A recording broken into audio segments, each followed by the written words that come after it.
Bonjour. Avant de pouvoir clôturer les salaires, vous devez vous assurer que les données du travailleur sont correctement encodées dans le logiciel de paie. Les indemnités ou retenues peuvent être calculées automatiquement selon des formules.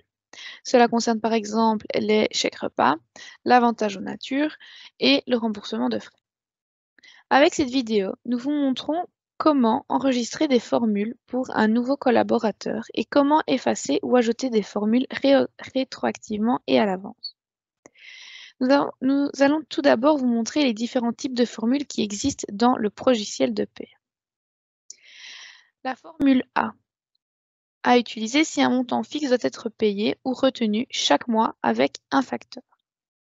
La formule B à utiliser si deux facteurs sont d'application et qu'il faut multiplier. Par exemple, un chèque repas par jour presté.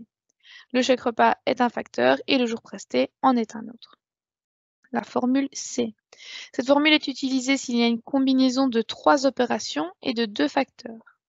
Par exemple, une prime de production de 5 € par jour ouvrable avec un maximum de 75 € pour un maximum de 15 jours ouvrables. Les 3 facteurs sont les 15 jours ouvrables, 5 € et le code salarial pour compter les jours ouvrables. La formule Z est une formule programmée, généralement par le secrétariat social. Nous tenons à souligner que la formule Z n'est pas nécessairement programmée de manière identique pour toutes les entités de l'entreprise. Faites donc attention.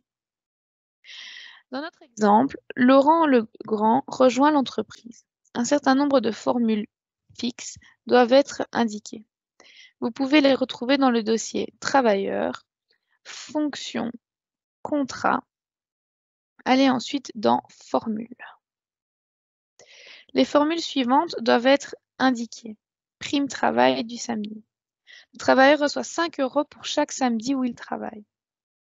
Remboursement de frais mensuels et fixe d'une valeur de 50 € et retenue mensuelle de 3,16 € pour l'assurance hospitalisation. Commencez par introduire la prime du samedi, formule B.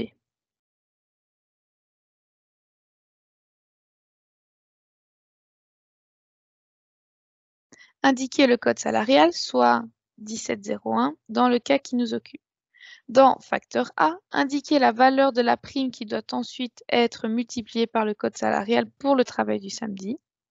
Le code salarial en question est le L0021 que vous indiquez en facteur B.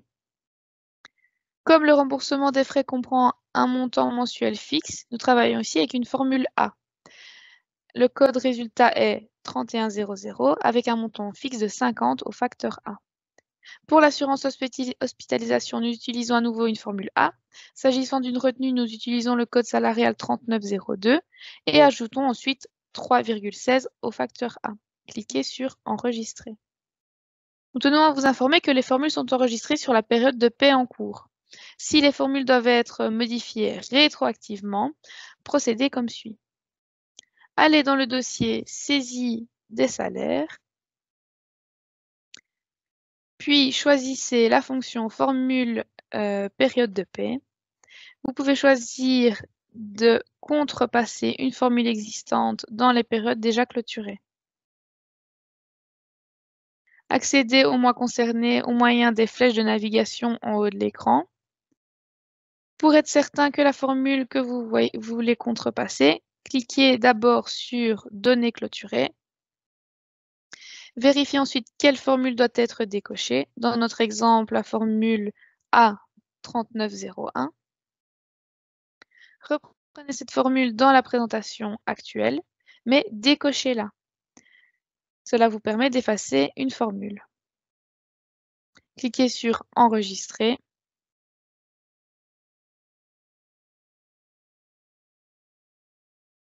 Cette formule est à présent contrepassée pour le mois concerné. Attention, une correction sera apportée au calcul salarial de ce travailleur. Il en va de même pour ajouter une formule rétroactivement. Retournez au mois concerné, introduisez la formule souhaitée. Dans notre exemple, une formule A, cliquez sur Enregistrer pour ajouter une fois la formule au mois concerné. Une nouvelle correction sera apportée au calcul salarial. Nous venons de vous montrer comment ajouter une formule pour un nouveau collaborateur et comment ajouter ou effacer rétroactivement une formule sur une ou plusieurs périodes salariales. Cela ne veut cependant pas dire que la formule sera effacée pour les périodes salariales futures. Si vous souhaitez effacer une certaine formule, vous devez toujours le faire par la première étape, c'est-à-dire via les formules sous contrat. Si vous décochez ensuite la formule souhaitée, celle-ci ne sera plus calculée pour la période salariale en cours et les périodes salariales suivantes.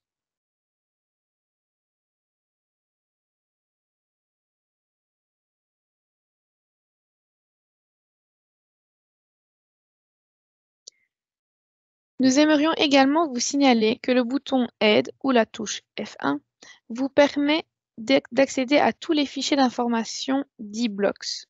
Vous y trouverez notamment de nombreuses informations sur les formules dans eBlocks.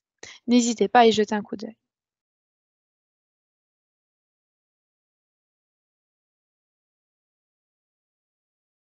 Merci de votre attention et bonne chance.